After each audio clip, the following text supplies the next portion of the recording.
ಸರಿ ಟ್ರೈ ಮಾಡೋಣ. ನೋಡಿ, ಇದು ಎಫೆಕ್ಟಿವ್ ಕೆಲಸ ಮಾಡುತ್ತೆ. ಓಕೆ, ನನ್ನ ಆಫೀಸ್ಗೆ ಹೋಗ್ತೀನಿ. ಬೇಗ ಬನ್ನಿ ಸಂಜೆ. ನೀವು ಕರೆಯೋದು ಹೆಚ್ಚಾ, ನಾನು ಬರೋದು ಹೆಚ್ಚಾ? ಸಿಕ್ಕೇನು ಕಮ್ಮಿ ಇಲ್ಲ, ನೀವು ಹೊರಡಿ. ಬಾಯ್.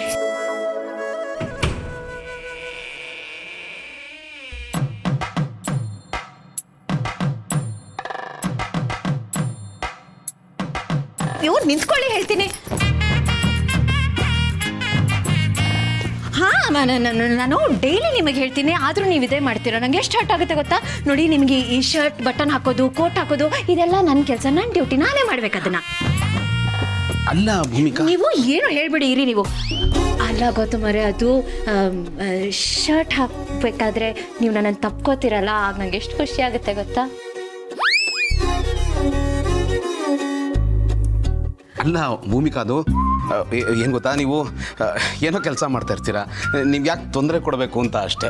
ಅದು ಹೆಂಡತಿ ಅನ್ನೋ ಕನ್ಸರ್ನ್ ಅಷ್ಟೇ ಭೂಮಿಕಾ. ಅಯ್ಯೋ, ಇದ್ರಲ್ಲಿ ತೊಂದರೆ ಏನು ಬಂತು? ಗಂಡ ಹೆಂಡತಿ ಅಂದಮೇಲೆ ಹೀಗೆ ಇರಬೇಕು. ಅದು ಅಲ್ಲದೆ ಸಂಬಂಧ ಅನ್ನೋದು ಯಾವಾಗಲೂ ಬರೋ ಹಬ್ಬದ ಥರ ಅಲ್ಲ, ನಾವು ಡೈಲಿ ಮಾಡೋ ಪೂಜೆ ಥರ. ಗಂಡನ ಸೇವೆ ಮಾಡೋದ್ರಲ್ಲಿ ಇಷ್ಟೆಲ್ಲ ರಹಸ್ಯ ಇದೆಯಾ? ಕರೆಕ್ಟು ಭೂಮಿಕಾ. ಅದೇನು ಗೊತ್ತಾ, ಈಗ ನೀವು ನನಗೋಸ್ಕರ ಡ್ರೆಸ್ ಸೆಲೆಕ್ಟ್ ಮಾಡ್ತೀರಾ, ಶರ್ಟ್ ಬಟನ್ ಹಾಕ್ತೀರಾ, ಕೋಟ್ ಹಾಕ್ತೀರಾ. ಇದು ನನ್ನೊಬ್ಬನಿಗೆ ಅಲ್ಲ, ಜಗತ್ತಿನಲ್ಲಿರೋ ಎಲ್ಲ ಗಂಡಸರಿಗೂ ಭಾಳ ಇಷ್ಟ ಆಗುತ್ತೆ, ಭಾಳ ಎಕ್ಸ್ಪೆಕ್ಟ್ ಮಾಡ್ತಾರೆ.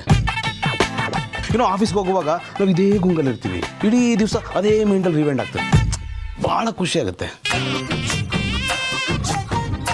ಅದಕ್ಕೆ ಹೇಳೋದು, ಸಂಬಂಧ ಅನ್ನೋದು ಇನ್ಶೂರೆನ್ಸ್ ಥರ, ಲೈಸೆನ್ಸ್ ಥರ, ಅದನ್ನ ಆಗಾಗ ರಿನ್ಯೂ ಮಾಡ್ತಾ ಇರಬೇಕು, ಇಲ್ಲ ಅಂದರೆ ಕೊಲಾಪ್ಸ್ ಆಗೋಗ್ಬಿಡುತ್ತೆ. ನಮ್ಮ ಪ್ರೀತಿನ ಆಗಾಗ ತೋರಿಸ್ಕೊಳ್ಬೇಕು, ಹೇಳ್ಕೋಬೇಕು. So I love you Gautam ಅವರೇ.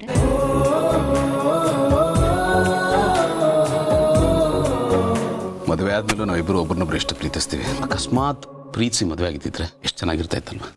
ಅಪ್ಪಿ ಮತ್ತೆ ಪಾರ್ಥ ಥರ. ಡೋಂಟ್ ವರಿ, ಕಾಂಪನ್ಸೇಟ್ ಮಾಡಕ್ಕೆ ಇನ್ನೂ ಟೈಮ್ ಇದೆ, ಸಂದರ್ಭ ಇದೆ. ನೀವಿದ್ದೀರಿ, ನಾನಿದ್ದೀನಿ, ನಿಮ್ಗೆ ಆಫೀಸ್ ಇದೆ, ಆಮೇಲೆ ಕಾಂಪನ್ಸೇಟ್ ಮಾಡೋಣ. ಸಂಜೆ ಬರ್ತೀರಲ್ಲ ಆಗ. ಈಗ ಹೋಗಿ ಬನ್ನಿ.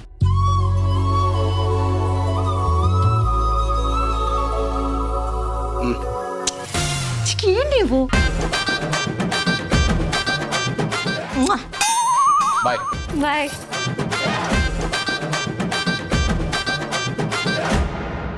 ಛೇ, ಅಕ್ಕ ಬಾವ ಎಷ್ಟು ಖುಷಿಯಾಗಿದ್ದಾರೆ.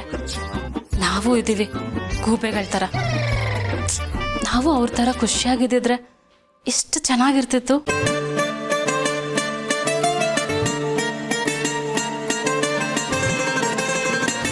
ಅರ್ಥ ಬ್ರೋ? ಏನೋ ಹೀಗೆ ಕೂತಿದೆಯಾ ಇಲ್ಲಿ? ನಥಿಂಗ್ ಬ್ರೋ, ಸುಮ್ಮನೆ ಕೂತಿದ್ದೆ ಅಷ್ಟೇ. ಹೇ ಅಲ್ವೋ, ಅಪೇಕ್ಷೆನ ಮದುವೆ ಆಗೋದಕ್ಕೆ ಮುಂಚೆ ಅವಳನ್ನ ಇಂಪ್ರೆಸ್ ಮಾಡೋದಕ್ಕೆ ಅಂತ ಇಷ್ಟೊಂದು ಜವಾಬ್ದಾರಿ ತೊಗೊಂಡಿದೆ. ಅದೆಲ್ಲ ಅಷ್ಟಕ್ಕೆ ಸೀಮಿತನಾ?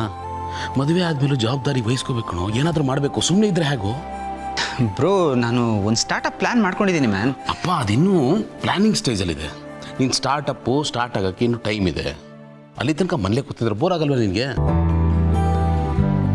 ಬೋರ್ ಆಗುತ್ತೆ, ಬಟ್ ನನಗೆ ಬೇರೆ ಆಪ್ಷನ್ಸ್ ಇಲ್ಲ. ಯಾಕೆ ಆಪ್ಷನ್ಸ್ ಇಲ್ಲ?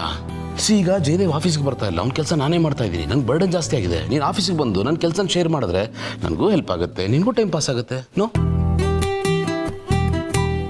ಅದು ಆ್ಯಕ್ಚುಲಿ ಕರೆಕ್ಟಾಗಿ ಹೇಳ್ತಿದ್ದೀರಾ ನೀವು. ನೋಡಿದ್ಯಾ, ಇನ್ನೊಂದು ಒಟ್ಟು ಬಿತ್ತು. ಹಾಕ್ಲೇಬೇಕಲ್ವಾ? ಯಾಕಂದ್ರೆ ನೀವು ಹೇಳ್ತಿರೋದು ಸರಿ. ಪಾರ್ಥ ಅವರೇ, ನೀವು ಸ್ಟಾರ್ಟಪ್ ಶುರು ಮಾಡ್ಬೇಕಂದ್ರೆ ಅದಕ್ಕೊಂದು ಸ್ವಲ್ಪ ತಯಾರಿ ಬೇಕು. ಈಗ ನೀವು ನಿಮ್ಮ ಅಣ್ಣನ ಜೊತೆ ಆಫೀಸ್ಗೆ ಹೋಗಿ ಇಲ್ಲಿ ಸಿಗೋ ಎಕ್ಸ್ಪೀರಿಯನ್ಸ್ನ ನೀವು ಅಲ್ಲಿ ಯೂಸ್ ಮಾಡ್ಕೋಬಹುದು. ನಿಮ್ಮ ಸ್ಟಾರ್ಟಪ್ಗೆ ಇದು ವಾರ್ಮ್ ಅಪ್ ಥರ ಆಗುತ್ತೆ, ರೈಟ್? ಕರೆಕ್ಟಾಗಿ ಹೇಳಿದ್ರಿ, ಒಳ್ಳೆ ಪಾಯಿಂಟ್. ನಿನ್ನ ಸ್ಟಾರ್ಟಪ್ಗೆ ಎಕ್ಸ್ಪೀರಿಯನ್ಸ್ ಇದ್ದರೆ ಭಾಳ ಒಳ್ಳೇದು. ಈಗ ನೀನು ಆಫೀಸಿಗೆ ಬರ್ತಾ ಇದೆಯಾ, ಬರಬೇಕು ಅಷ್ಟೆ. ಅಲ್ಲ, ಅಪೇಕ್ಷೆ ಅವ್ರ ಮೂಡ್ ಮೊದಲೇ ಖರಾಬ್ ಆಗಿದೆ. ಇಲ್ಲೇ ಇದ್ಕೊಂಡು ಸುಮ್ಮನೆ ಜಗಳ ಆಡೋದು ಬದಲು ಆಫೀಸಿಗೆ ಹೋಗೋದೇ ಬೆಟರ್. ಏಯ್, ಏನು ಯೋಚನೆ ಮಾಡ್ತಾ ಇದೀಯಾ? ಬೇಗ ಹೋಗಿ ರೆಡಿಯಾಗಿ ಬಾ. ಓಕೆ ಬ್ರೋ, ನಾನು ರೆಡಿಯಾಗಿ ಬರ್ತೀನಿ. ಶರ್ಟ್ ಹಾಕಬೇಕಾದ್ರೆ ನೀವು ನನ್ನನ್ನು ತಪ್ಕೋತಿರಲ್ಲ, ಆಗ ನಂಗೆ ಎಷ್ಟು ಖುಷಿ ಆಗುತ್ತೆ ಗೊತ್ತಾ? ಇದು ನನ್ನೊಬ್ಬರಿಗೆ ಅಲ್ಲ, ಜಗತ್ತಿನಲ್ಲಿರೋ ಎಲ್ಲ ಗಂಡಸರಿಗೂ ಬಹಳ ಇಷ್ಟ ಆಗುತ್ತೆ, ಬಹಳ ಎಕ್ಸ್ಪೆಕ್ಟ್ ಮಾಡ್ತಾರೆ. ಅಕ್ಕ ಭಾವಂಗ್ ಕೋಟ್ ಹಾಕ್ದಾಗೆ ನಾನು ಪಾರ್ಥ ಅವ್ರಿಗೆ ಕೋಟ್ ಹಾಕಿದ್ರೆ ಚೆನ್ನಾಗಿರತ್ತಲ್ವಾ? ಸೊ ನನ್ನ ಪ್ಲ್ಯಾನು ವರ್ಕೌಟ್ ಆಗ್ತಾ ಇದೆ. ಒಬ್ರಿಗೊಬ್ರು ಜಗಳ ಆಡ್ಕೊಂಡ್ಮೇಲೆ ದೂರ ಇದ್ರೆ ಒಳ್ಳೇದು. ಒಬ್ರಿಗೊಬ್ರು ಮಿಸ್ ಮಾಡ್ಕೋತಾರೆ. ಆ್ಯಂಡ್ ಆಮೇಲೆ ರಿಪೇರಿನೂ ಆಗುತ್ತೆ. ಎಸ್.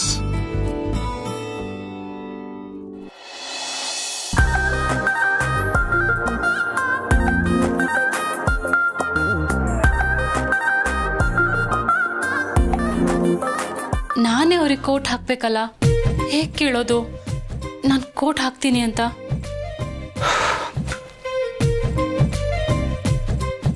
ಏನ್ರಿ ಹಾಗೆ ನೋಡ್ತಾ ಇದ್ದೀರಾ?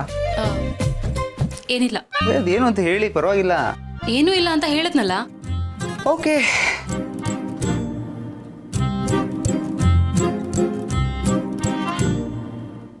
ಇಷ್ಟೊಂದು ಕಷ್ಟಪಡ್ತಾ ಇದ್ದಾರೆ, ಸ್ವಲ್ಪ ಹೆಲ್ಪ್ ಮಾಡು ಅಂತ ಕೇಳ್ಬೋದಲ್ವಾ? ಈಕೋ ಇವ್ರಿಗೆ.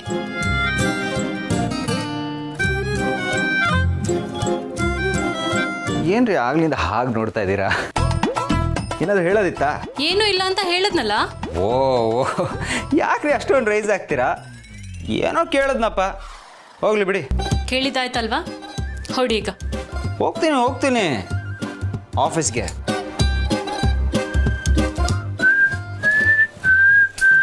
ಓಕೆ, ಬಾಯ್.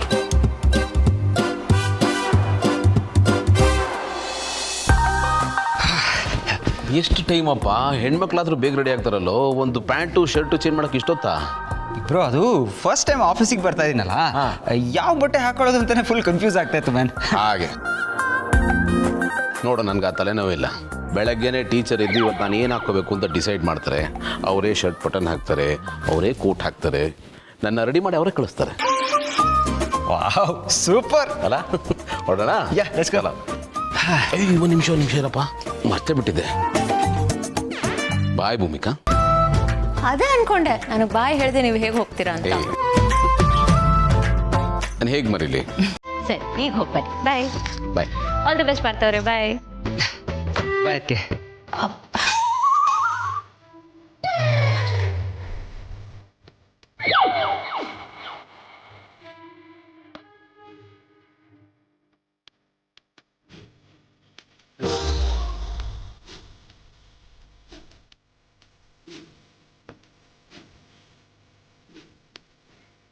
ಈ ಫಾರ್ಮುಲಾ ಪಕ್ಕಾ ವರ್ಕ್ ಆಗುತ್ತೆ.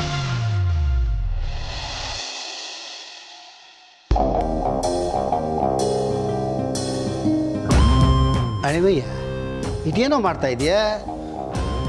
ಫ್ರೂಟ್ಸು ಕಟ್ ಮಾಡ್ತಾ ಇದ್ದೀನಿ ಮಾಮ್ಸ್. ಆ್ಯಪಲ್ ಮೇಲೆ ವ್ಯಾಕ್ಸ್ ಇರುತ್ತಲ್ಲ, ತೆಗಿತಾ ಇದ್ದೆ ಮಲ್ಲಿಗೆ ಕೊಡೋಕ್ಕೆ. ಓ ಹೆಂಡತಿ ಸೇವೆ ಮಾಡುವಂಥ ಸಿನ್ಸರ್ ಸೇವಕ ಆಗ್ತಾ ಇದೆಯಾ? ಇಷ್ಟು ಮಾತ್ರ ಅಲ್ಲ ಅಳಿವಯ್ಯ, ಇನ್ನೂ ತುಂಬ ಕೆಲಸಗಳಿವೆ ಅಲ್ಲ. ಬಟ್ಟೆ ಒಗೆಯೋದು, ಅಡಿಗೆ ಮಾಡೋದು, ಪಾತ್ರೆ ತಿಕ್ಕೋದು, ಇದನ್ನೆಲ್ಲ ಮಾಡಬೇಕು. ನಿಂಗೆ ಬೇರೆ ಕೆಲಸ ಇಲ್ವಲ್ಲ, ಅದನ್ನು ಕಲ್ತ್ಕೋ. ಆನ್ಲೈನ್ ಎಲ್ಲ ಕೋರ್ಸ್ ಇರಬೇಕು. ಅದಕ್ಕಿಂತ ಮುಖ್ಯವಾಗಿ ಮಗುವಿನ ಅಂಡು ತೊಳೆಯೋದು, ಇದನ್ನು ಕಲ್ತ್ಕೋಬೇಕಾಗತ್ತೆ. ನೀನು ಆನ್ಲೈನಲ್ಲಿ ಕ್ಲಾಸ್ ಇರ್ಬೋದು, ಕಲ್ತ್ಕೋ. ಮುಂದೆ ತುಂಬ ಹೆಲ್ಪ್ ಆಗುತ್ತೆ ಅಳಿಮಯ್ಯ. ಏಕೆ ಕೊಬ್ಬ ಸೈಲೆಂಟ್ ಆಗಿದ್ದೀನಿ ಅಂತ ಕಿಂಡಲ್ ಮಾಡ್ತಾ ಇದ್ಯಾ? ಅಳಿಮಯ್ಯ, ಕಿಂಡಲ್ ನಾನು ಮಾಡ್ತಾ ಇರೋದಲ್ಲ, ನಿನ್ನ ಟೈಮು ನಿನ್ನ ನೋಡಿ ಪಕ್ಕ ಪಕ್ಕ ಪಕ್ಕ ಪಕ್ಕ ಅಂತ ನಗ್ತಾ ಇದೆ. ಹೆಂಗಿತ್ತವ್ ನೀನು? ಹೆಂಗಾಗ್ಬಿಟ್ಯೋ ಅಳಿಮಯ್ಯ? ನಿನ್ನ ಗತ್ತೇನು, ಕದರೇನು, ಗೈರತ್ತೇನು? ಲೇ, ಒಂದು ಸರ್ತಿ ನಿನ್ನ ಗತಕಾಲದ ವೈಭವವನ್ನು ನೆನಪು ಮಾಡ್ಕೊಳ್ಳೋ. ಎಂಟಿಗೆ ಫ್ರೂಟ್ಸ್ ಕಟ್ ಮಾಡಿ ಸಪ್ಲೈ ಮಾಡೋ ಸಪ್ಲೈಯರ್ ಆಗ್ಬಿಟ್ಟಿಯಲ್ಲೋ ಅಳಿಮಯ್ಯ. ಹಿಂಗೆ ಉರ್ಕೊಂಡ್ರೆ ಉರ್ದೋಗ್ಬಿಡ್ತೀಯ ಅಳಿಮಯ್ಯ. ಮೆದುಳು ಅಂತ ಒಂದು ಇದೆಯಲ್ಲ, ಅಲ್ಲ ನಿನಗೆ ಇದೆಯಲ್ಲೋ ಅಂತ ಡೌಟ್ ಇದೆ. ಅದು ಇದ್ದರೆ ಮುಂದೇನು ಮಾಡಬೇಕು ಅಂತ ಯೋಚನೆ ಮಾಡು. ಇಲ್ಲ ಅಂದರೆ ಕೂತಲ್ಲೇ ರಸ್ಟ್ ಹಿಡಿದು ವೇಸ್ಟ್ ಬಾಡಿ ಆಗೋಗ್ತೀಯ ಅಳಿಮಯ್ಯ. ಇನ್ನಷ್ಟು ಉರ್ಕೋತಿದ್ಯಲ್ಲೋ ಅಳಿಮಯ್ಯ. ಈ ಉರಿ ಅನ್ನೋದನ್ನು ಎಲ್ಲಿ ಬೇಕೋ ಅಲ್ಲಿ ಉಪಯೋಗಿಸಿದ್ರೆ ಅದು ನಮ್ಮ ಎನರ್ಜಿ ಆಗುತ್ತೆ, ಸೋಲಾರ್ ಎನರ್ಜಿ ಥರ. ಅದು ಬಿಟ್ಟು ಬೇಡಾದ ಕಡೆಯೆಲ್ಲ ಅದನ್ನು ಯೂಸ್ ಮಾಡಿದ್ರೆ ಉರಿಬಾರ್ದ ಕಡೆಯಲ್ಲೆಲ್ಲ ಉರಿಯೋಕ್ಕೆ ಶುರುವಾಗುತ್ತೆ ಕಣೋ. ಈ ಉರಿ ಅನ್ನೋದಿದೆಯಲ್ಲ, ಈ ಕಿಚ್ಚು ಅನ್ನೋದಿದೆಯಲ್ಲ, ಅದನ್ನು ನಮ್ಮ ಬೇಳೆ ಬೇಯಿಸ್ಕೊಳ್ಳೋಕೆ ಯೂಸ್ ಮಾಡಬೇಕು. ಅದನ್ನು ಬಿಟ್ಟು ಬೇರೆಯವ್ರನ್ನ ಸುಡೋಕ್ಕೆ ಯೂಸ್ ಮಾಡಿದ್ರೆ ಅದು ಬಂದು ನಮ್ಮನ್ನೇ ಸುಡುತ್ತೆ. ನಮ್ಮೊಳಗಿನ ಕಿಚ್ಚು ನಮ್ಮನ್ನೇ ಸುಡುತ್ತೆ ಅಂತ ಯಾರೋ ಹೇಳಿದ್ದನ್ನು ಕೇಳಿಸ್ಕೊಂಡಿಲ್ಲ ನೀನು? ಈ ಮಾತನ್ನು ಯಾಕೆ ಹೇಳ್ತಾ ಇದ್ದೀನಿ ಅಂದರೆ, ಈಗಾಗಲೇ ನಿಮ್ಮ ಅಣ್ಣ ನಿನಗೆ ಆಫೀಸಿಂದ ಗೇಟ್ ಪಾಸ್ ಕೊಟ್ಟು ಆ ಜಾಗದಲ್ಲಿ ಪಾರ್ಥನ್ನ ಕೂರಿಸಿದಾನೆ. ನೋಡಿದ್ಯಾ ನಿನ್ನ ಕೈಯಾರೆ ನೀನೇ ನಿನ್ನ ಎದೆ ಮೇಲೆ ಚಪ್ಪಡಿ ಕಲ್ಲು ಹೇಳ್ಕೊಂಡಂಗಾಯ್ತು. ಅದು ಅಂತಿಂತ ಕಲ್ಲಲ್ಲ ಅಳಿಮಯ್ಯ, ದೊಡ್ಡ ಕಲ್ಲನ್ನು ಹೇಳ್ಕೊಂಡ್ಬಿಟ್ಟಿದ್ಯಾ. ಇದೆಲ್ಲ ನಿನ್ಗೆ ಬೇಕಾಗಿತ್ತೇನು? ಸ್ವಲ್ಪ ಯೋಚನೆ ಮಾಡು ಅಳಿಮಯ್ಯ, ನೀನು ಭಯಂಕರ ಬುದ್ಧಿವಂತ ಕಣೋ. ಆದರೆ ಬೇಡಾದ ಜಾಗದಲ್ಲಿ ಬೇಡಾದ ಕೆಲಸಕ್ಕೆ ಅದನ್ನು ಯೂಸ್ ಮಾಡ್ತಾ ಇದೆಯಾ. ಇದು ನಿನ್ನ ಫಂಡಮೆಂಟಲ್ ಸಮಸ್ಯೆ ಕಣೋ ಅಳಿಮಯ್ಯ. ಇಷ್ಟು ಹೇಳಿದ್ದೀನಿ, ಯೋಚನೆ ಮಾಡು ಮುಂದೇನು ಮಾಡ್ತೀಯಾ ಅಂತ. ಹಣೆ ಬರಕ್ಕೆ ಹೊಣೆ ಯಾರು? ವಾಟ್? ಪಾರ್ಥ ನನ್ನ ಜಾಗಕ್ಕೆ ಬಂದು ಕೂತಿದ್ದಾನ? ನೋ ನೋ ನೋ, ನಾನು ಮಾಡಿರೋ ಫ್ರಾಡ್ ಕೆಲಸ ಏನಾದ್ರು ಆಚೆ ಬಂದ್ಬಿಟ್ರೆ ಏನು ಮಾಡೋದು? ಬಾ ಪಾರ್ಥ, ಕೂತ್ಕೋ.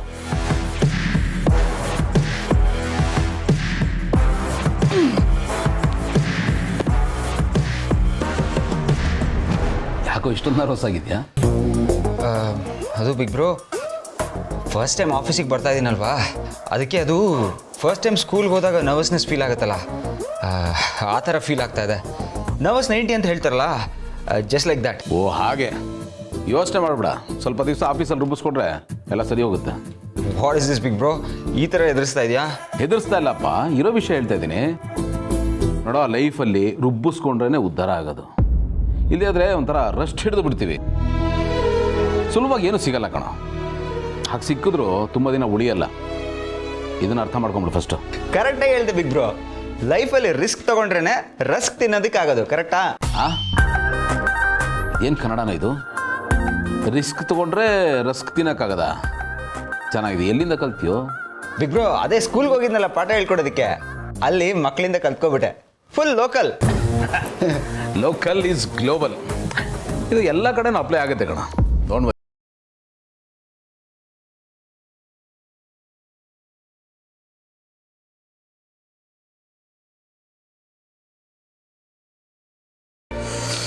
ಈಸ್ ಪಾರ್ಥ ಧಿವಾನ್, ನನ್ನ ತಮ್ಮ. ಗೊತ್ತು ಸರ್, ನಿಮ್ಮ ಕೊನೆ ತಮ್ಮ ಅಲ್ಲ ಸರ್? ಹಾಂ, ಕೊನೆ ತಮ್ಮನೇ. ಬಟ್ ತುಂಬ ವಿಷಯದಲ್ಲಿ he is first and he is the best. ಆಸ್ಟ್ರೇಲಿಯಾದಲ್ಲಿ MBA ಮಾಡ್ಕೊಂಡ್ಬಂದಿದ್ದಾನೆ. ಸೊ ಒಂದು ಸ್ಟಾರ್ಟಪ್ನ ಸ್ಟಾರ್ಟ್ ಮಾಡಬೇಕು ಅನ್ನೋ ಪ್ಲ್ಯಾನಲ್ಲಿದ್ದಾನೆ. ಹಾಗಾಗಿ ಒಂದಷ್ಟು ಎಕ್ಸ್ಪೀರಿಯನ್ಸ್ ಆಗಲಿ ಅಂತ ನಾನೇ ಆಫೀಸಿಗೆ ಕರ್ಕೊಂಬಂದಿದ್ದೀನಿ, ವಾರ್ಮ್ ಅಪ್ ಥರ. ಒಳ್ಳೇದಾಯ್ತು ಬಿಡಿ ಸರ್, ಪ್ರಾಕ್ಟಿಕಲ್ ನಾಲೆಡ್ಜ್ ಸಿಗುತ್ತಾ? Yeah, of course, that makes lot of difference. ಅದರಿಂದ ತುಂಬ ಕಲಿಬೋದು. ಆ್ಯಂಡ್ ಜಯದೇವ್ ಆಫೀಸಿಗೆ ಬರ್ತಾ ಇಲ್ವಲ್ಲ, ಅವನ ಜಾಗದಲ್ಲಿ ಪಾರ್ಥ ಇನ್ಮೇಲೆ ಸಬ್ಸ್ಟಿಟ್ಯೂಟಾಗಿ ಕೆಲಸ ಮಾಡ್ತಾರೆ. ಜಯದೇವ್ ಯಾವ್ಯಾವ ರೆಸ್ಪಾನ್ಸಿಬಿಲಿಟೀಸ್ನ ಹ್ಯಾಂಡಲ್ ಮಾಡ್ತಾ ಇದ್ನೋ, ಇನ್ಮೇಲೆ ಅದನ್ನು ಪಾರ್ಥ ನೋಡ್ಕೋತಾನೆ. ಅಂದಾಗೆ ಸರ್, ಜಯದೇವ್ ಸರ್ ಯಾಕೆ ಬರ್ತಾ ಇಲ್ಲ? For some personal reasons. ಅವನ ಹೆಂಡತಿ ಪ್ರೆಗ್ನೆಂಟು. ಸೊ ಅವ್ರನ್ನ ನೋಡ್ಕೊಳ್ಳೋ ಡ್ಯೂಟಿನ ವಹಿಸಿದ್ದೀನಿ, ಅದರಲ್ಲಿ ಬ್ಯುಸಿ ಇದ್ದಾನೆ. ಹಾಗಾಗಿ ಸದ್ಯಕ್ಕೆ ಬರಲ್ಲ. ನೈಸ್ ಸರ್, ಈ ವಿಷಯದಲ್ಲೂ ನೀವು ಎಕ್ಸಾಂಪಲ್ ಸೆಟ್ ಮಾಡಿದ್ರಿ, ತುಂಬ ಖುಷಿ ಆಯಿತು ಸರ್. ಸ್ಯಾಂಪಲ್ ಸೆಟ್ ಮಾಡೋದು ಅಂತೆಲ್ಲ ಏನೂ ಇಲ್ಲ. ಫ್ಯಾಮಿಲಿ ಲೈಫು ಇಂಪಾರ್ಟೆಂಟ್ ಅಲ್ವಾ, ಅದಕ್ಕೆ ಜಯದೇವನ ಅಲ್ಲಿ ಬಿಟ್ಟಿದ್ದೀನಿ. ಪಾರ್ಥನ ಇನ್ಮೇಲೆ ಟ್ರೈನ್ ಮಾಡೋ ಜವಾಬ್ದಾರಿ ನಿಮ್ಮದು. ಜಯದೇವ್ ಏನೇನು ಕೆಲಸ ಮಾಡ್ತಾ ಇದ್ನೋ ಎಲ್ಲನೂ ಪಾರ್ಥ ಹೇಳ್ಕೊಡಿ. ಭಾಳ ಬೇಗ ಕಲಿತಾನೆ. Is a quick learner, you know. ಎಷ್ಟೇ ಆದರೂ ನಿಮ್ಮ ತಮ್ಮ ಅಲ್ವಾ ಸರ್? ತಮ್ಮ ಅಲ್ಲ, ಪಾರ್ಥ. ಅವನು ತನ್ನದೇ ಐಡೆಂಟಿಟಿ ಬೆಳೆಸ್ಕೋಬೇಕು ಅಂತ ಇಲ್ಲಿ ಕರ್ಕೊಂಬಂದಿರೋದು. ನನಗೆ ಕಾನ್ಫಿಡೆನ್ಸ್ ಇದೆ, ಓನಾಗಿ ಏನಾದರೂ ಅಚೀವ್ ಮಾಡೇ ಮಾಡ್ತಾನೆ ಅಂತ. ಫೌಂಡೇಶನ್ ಹಾಕೋದಷ್ಟೇ ನಮ್ಮ ಕೆಲಸ, ಬಿಲ್ಡಿಂಗ್ ಅವನೇ ಕಟ್ತಾನೆ ಅಲ್ವೇನಾ Partha? Exactly big bro. Big bro, thanks a lot. ನೀನು ನನ್ನ ಮೇಲೆ ತುಂಬಾ ಕಾನ್ಫಿಡೆನ್ಸ್ ಇಟ್ಟಿದ್ಯಾ, ಕಾನ್ಫಿಡೆನ್ಸ್ ತುಂಬ್ತಾ ಇದೆಯಾ. ನಾನು ನಿನ್ನ ಎಕ್ಸ್ಪೆಕ್ಟೇಷನ್ನ ರೀಚ್ ಆಗೋದಕ್ಕೆ ಮ್ಯಾಕ್ಸಿಮಮ್ ಟ್ರೈ ಮಾಡ್ತೀನಿ ಮ್ಯಾಮ್. ಅಷ್ಟು ಮಾಡೋ ಸಾಕು, ಮಿಕ್ಕಿದ್ದೆಲ್ಲ ಆಟೋಮೆಟಿಕ್ಕಾಗಿ ಆಗುತ್ತೆ. ಎಫರ್ಟ್ ಎಲ್ಲಿರುತ್ತೋ ಅಲ್ಲಿ 100% ರಿಸಲ್ಟ್ ಇರುತ್ತೆ. ನಾವು ನಮ್ಮ ಡ್ಯೂಟಿನ ಆನೆಸ್ಟಾಗಿ ಮಾಡ್ತಾ ಇರಬೇಕು. ಸಕ್ಸಸ್ ಅನ್ನೋದು ನಮ್ಮ ಹಿಂದೆ ಫಾಲೋ ಮಾಡ್ಕೊಂಡು ಬರುತ್ತೆ.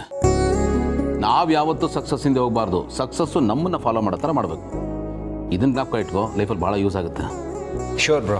ಎನಿವೇಸ್, ಅಫಿಷಿಯಲ್ ಆಗಿ ಈ ಆಫೀಸ್ಗೆ ಬಂದಿದೆಯಾ, ಜಾಯ್ನ್ ಆಗ್ತಾ ಇದೆಯಾ? Welcome to you and all the best. Thank you big bro. Big bro, ನಾನು ಆಫೀಸಿಗೆ ಬಂದಿದ್ದು ಒಳ್ಳೇದೇ ಆಯ್ತು ಮ್ಯಾನ್.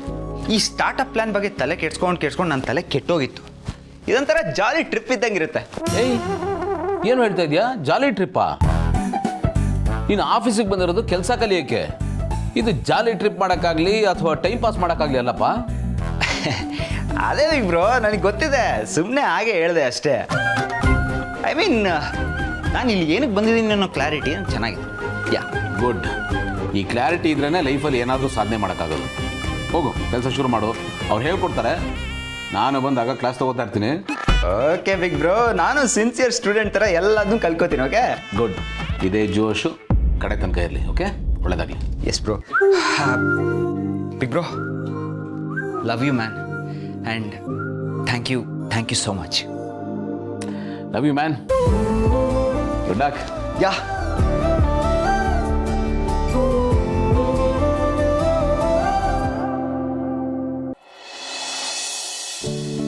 ಶಾಂಭವಿ, ಏನು ಅಡುಗೆ ಇವತ್ತು? ಬೆಂಡೆಕಾಯಿ ಪಲ್ಯ ಮಾಡಿ ಸಾಂಬಾರು ಮಾಡೋಣ ಅಂತಿದ್ದೆ ಮೇಡಮ್. ಶಾಂಭವಿ, ಇವತ್ತು ಗೌತಮ್ ಅವ್ರಿಗೋಸ್ಕರ ನಾನೇ ಅಡುಗೆ ಮಾಡ್ತೀನಿ. ಹಾಗೆ ಮನೆಯವ್ರಿಗೂ ನಾನೇ ಊಟ ರೆಡಿ ಮಾಡ್ತೀನಿ. ಹಂಗಾಗಿ ಏನು ಮಾಡ್ಬೇಕಂತ ಇದ್ದೀರ ಅಡುಗೆ? ಗೌತಮ್ ಅವ್ರಿಗೆ ಏನೇನು ಇಷ್ಟ ಅದೆಲ್ಲನೂ ಮಾಡ್ತೀನಿ. ಚಿಕನ್ 65, ಚಿಕನ್ ಕಬಾಬು, ಆಮೇಲೆ ಬಿರಿಯಾನಿ, ಸಿಹಿಗೆ ಗುಲಾಬ್ ಜಾಮೂನು, ಮೈಸೂರು ಪಾಕು. ಅಂದರೆ ಅಕ್ಕ ಭಾವನ್ಗೋಸ್ಕರ ನಾನ್ ವೆಜ್ ಮಾಡೋಷ್ಟು ಬದಲಾಗೋದ್ಲಾ? ಅಷ್ಟೊಂದು ಖುಷಿ ಸಿಗುತ್ತಾ ಇದರಲ್ಲಿ? ಏನು ಗೊತ್ತಾ ಶಾಂಭವಿ, ಗಂಡಂದಿರು ಆಚೆ ಹೋಗಿ ಮನೆಯವ್ರಿಗೋಸ್ಕರ ಇಷ್ಟೆಲ್ಲ ಕೆಲಸ ಮಾಡ್ತಾರೆ, ಅದು ಅವ್ರ ಡ್ಯೂಟಿ. ಸೊ ನಾವು ಮನೇಲಿದ್ದು ಅವ್ರಿಗೋಸ್ಕರ ರುಚಿ ರುಚಿಯಾಗಿರೋ ಊಟ ತಿಂಡಿ ಮಾಡೋದು ನಮ್ಮ ಡ್ಯೂಟಿ. ಅದರಲ್ಲೂ ಗಂಡಂದಿರ ಮನ್ಸು ಗೆಲ್ಲೋದಕ್ಕೆ ಊಟ ತಿಂಡಿಗಿಂತ ಒಳ್ಳೆ ದಾರಿನೇ ಇಲ್ಲ. ಒಂದೊಳ್ಳೆ ಅಡುಗೆ ಮಾಡಿ ಹಾಕಿದ್ರೆ ಸಾಕು, ಕೋಪ ತಾಪ ಏನೇ ಇದ್ರೂ ಗಂಡ ಆದವನು ಅದನ್ನೆಲ್ಲ ಮರೆತು ಬಿಡ್ತಾನೆ. ಆ ಖುಷಿಗೆ, ಆ ರುಚಿಗೆ ಎಲ್ಲೋ ಕಳೆದು ಹೋಗ್ತಾನೆ. ಹಾಗಾಗಿ ಗಂಡನ ಮನಸ್ಸನ್ನು ಗೆಲ್ಲಬೇಕು ಅಂದರೆ ಮೊದಲು ಅವ್ರ ಹೊಟ್ಟೆನ ತಂಪಾಗಿಡ್ಕೋಬೇಕು. ಹೊಟ್ಟೆ ತಂಪಾಗಿದ್ರೆ ಮನಸ್ಸು ತಣ್ಣಗಿರುತ್ತೆ, ಆಗ ಸಂಸಾರ ಚೆನ್ನಾಗಿ ನಡೆದು ಹೋಗುತ್ತೆ. ಟೈಮಿಗೆ ರುಚಿಯಾಗಿ ಊಟ ಮಾಡೋನೇ ನಿಜವಾದ ಶ್ರೀಮಂತ. ಅದು ಸಿಂಪಲ್ ಆಗಿರೋ ಗಂಜಿ ಇದ್ರೂ ಪರವಾಗಿಲ್ಲ, ಅದು ರುಚಿಯಾಗಿರಬೇಕು. ನಾವದನ್ನು ಖುಷಿಯಿಂದ ತೃಪ್ತಿಯಾಗಿ ತಿನ್ನೋ ಥರ ಇರಬೇಕು. ಅದು ಕೊಡೋ ಖುಷಿ ಮುಂದೆ ಇನ್ಯಾವುದೂ ಇಲ್ಲ. ಗಂಡ ಹೆಂಡತಿಯರ ಮಧ್ಯೆ ಯಾವುದೇ ಸಮಸ್ಯೆ ಇರಲಿ, ಅದಕ್ಕೆ ಊಟ ತಿಂಡಿನೇ ಪರಿಹಾರ. ಹಾಗೆ ನೋಡಿದ್ರೆ ಈ ಕಿಚನ್ ಅನ್ನೋದು ಒಂದು ಮನೆಗೆ ಹಾರ್ಟ್ ಇದ್ದಂಗೆ. ಹಾರ್ಟ್ ಚೆನ್ನಾಗಿ ಕೆಲಸ ಮಾಡಿದ್ರೆ ಉಳಿದಿದೆಲ್ಲನೂ ಚೆನ್ನಾಗಿ ಕೆಲಸ ಮಾಡುತ್ತೆ. ಅರ್ಥ ಆಯ್ತಾ? ಇದನ್ನ ಎಲ್ಲರೂ ಮನಸ್ಸಲ್ಲಿ ಇಟ್ಕೋಬೇಕು. ಗಂಡನ ಮನಸ್ಸು ಗೆಲ್ಲೋದಕ್ಕೆ ಅಡುಗೆಗಿಂತ ಬೆಸ್ಟ್ ದಾರಿ ಇನ್ನೊಂದಿಲ್ಲ. ದಾರಿ ಅಷ್ಟೇ ಅಲ್ಲ, ಹೆದ್ದಾರಿ ಅಂದ್ರೂ ತಪ್ಪಿಲ್ಲ.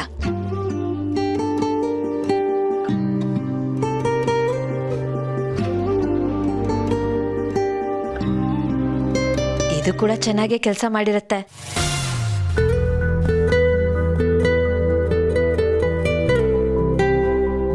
ಅಪೇಕ್ಷಾ, ಅತ್ತೆ, ಏನಾಯ್ತು? ಯಾಕೆ ಡಲ್ ಆಗಿದೆಯಾ? ಪಾರ್ಥ ಎಲ್ಲಿ? ಅದು ಪಾರ್ಥ ಅವ್ರನ್ನ ಭಾವ ಆಫೀಸಿಗೆ ಕರ್ಕೊಂಡು ಹೋದ್ರು. ಓ, ಇದ ವಿಷಯ. ನನಗೀಗ ಗೊತ್ತಾಯ್ತು ನೀನು ಯಾಕೆ ಡಲ್ ಆಗಿದೆಯಾ ಅಂತ. ನಿನ್ನನ್ನು ಬಿಟ್ಟು ಅವನು ಆಫೀಸಿಗೆ ಹೋಗಿದ್ದಾನೆ ಅಂತ ತಾನೆ? ಹಾಗಲ್ಲ ಅತ್ತೆ. ಅಂದ್ಹಾಗೆ ಅತ್ತೆ, ಅಕ್ಕನೇ ಡೈಲಿ ಭಾವಂಗೆ ಅಡುಗೆ ಮಾಡಿ ಕಳ್ಸದ? ಹೂಮ, ಎಲ್ಲ ಅವಳೇ ಮಾಡೋದು. ಅದ್ರ ಅಗತ್ಯ ಇಲ್ಲ. ಅಡುಗೆ ಮಾಡೋಕ್ಕೆ ಕೆಲಸದವ್ರಿದ್ದಾರೆ, ಆದರೆ ಅವಳು ಯಾರ ಮಾತು ಕೇಳಲ್ಲ, ಎಲ್ಲ ಅವಳೇ ಮಾಡಿ ಕಳಿಸ್ತಾಳೆ. ಈ ಥರ ತುಂಬ ಓವರ್ ಆ್ಯಕ್ಟಿಂಗ್ ಮಾಡ್ತಾಳೆ ಅವಳು.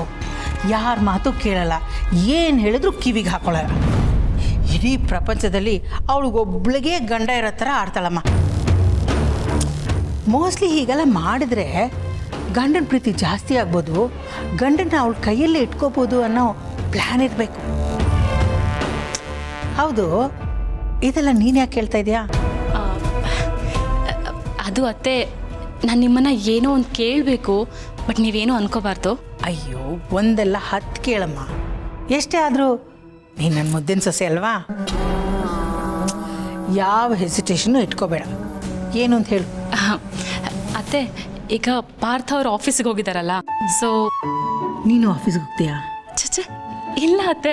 ಮತ್ತೆ ಅದು ಇವಾಗ ಹೇಗೆ ಅಕ್ಕ ಭಾವಂಗೆ ಅಡುಗೆ ಮಾಡಿ ಕಳಿಸ್ತಾಳೆ, ಅದೇ ಥರ ನಾನು ಪಾರ್ಥ ಅವ್ರಿಗೆ ಅಡುಗೆ ಮಾಡಿ ಕಳಿಸ್ಲಾ ಅಂತ. ಏನೋ ನೀನು ಅಡುಗೆ ಮಾಡಿ ಕಳಿಸ್ತೀಯಾ?